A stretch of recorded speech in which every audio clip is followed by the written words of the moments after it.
سلام ناونی که هیله ګرانه دوستانو الله دې وکړي چې جوړ روغ به یې. نن غواړم په دې ویډیو کې د مسکو د ښار د یوې څنډې د پارکونو ساحه تاسو سره شریکه کړم.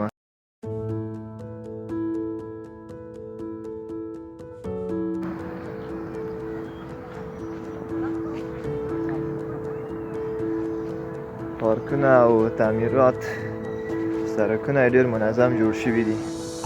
هر ساحه چې وینې مکمل پارکونه دي په دې شکل باندې. چار اطراف که کورونه وي نور د کورونو مخې ته حتما پارک شته ده. ساحه د تفریح د ماشومانو لپاره د لوبو ځای هر څه لري.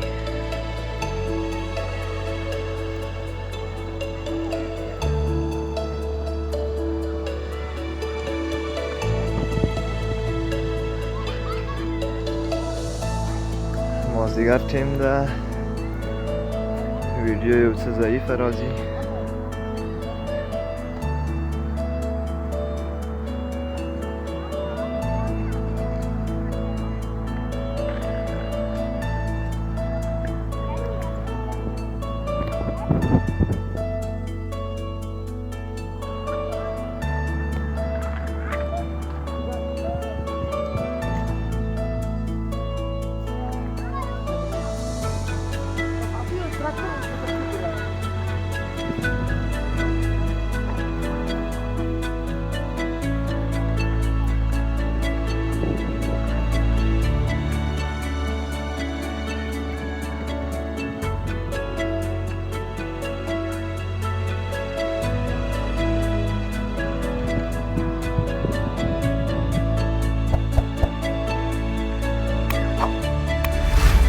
مسکو که هر څه یخ ده، 3 میاشتې یا 4 میاشتې اوړی لري، خو بیا هم چې پیشرفت یې ګورې ډېر پیشرفت یې کړی.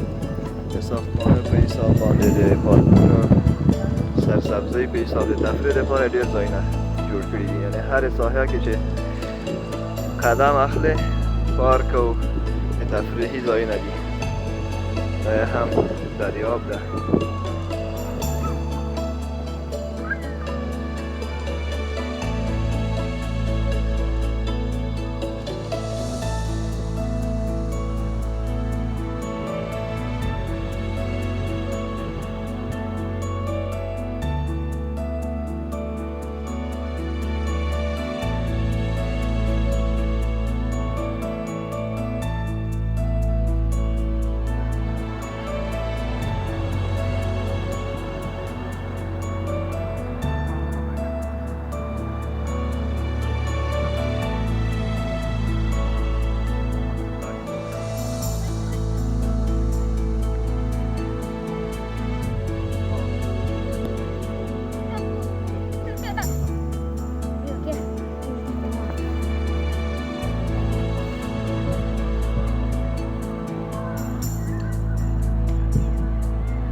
ډېر لوکس ځای دی.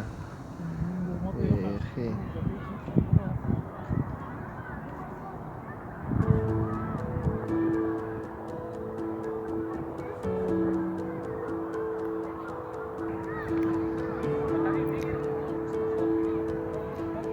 بل دا چې دغه پارکونو د نظافت په حساب باندې خلک هم ډېره توجه کوي.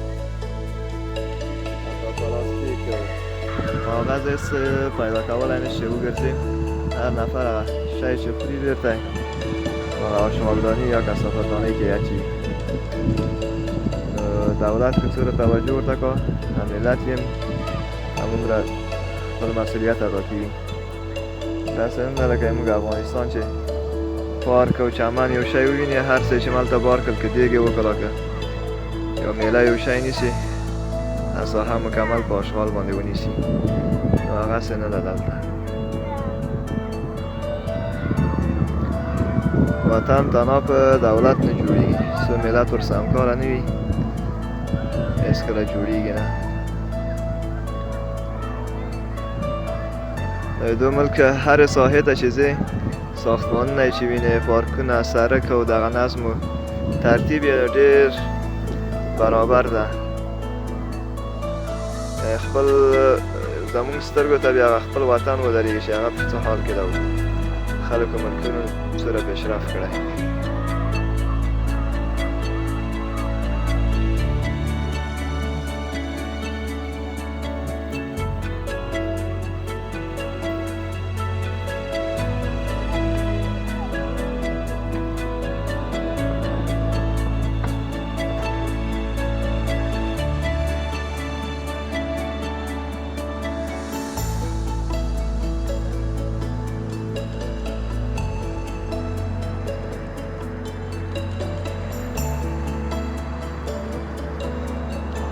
ده هم مابین د ساختمان‌ها که شما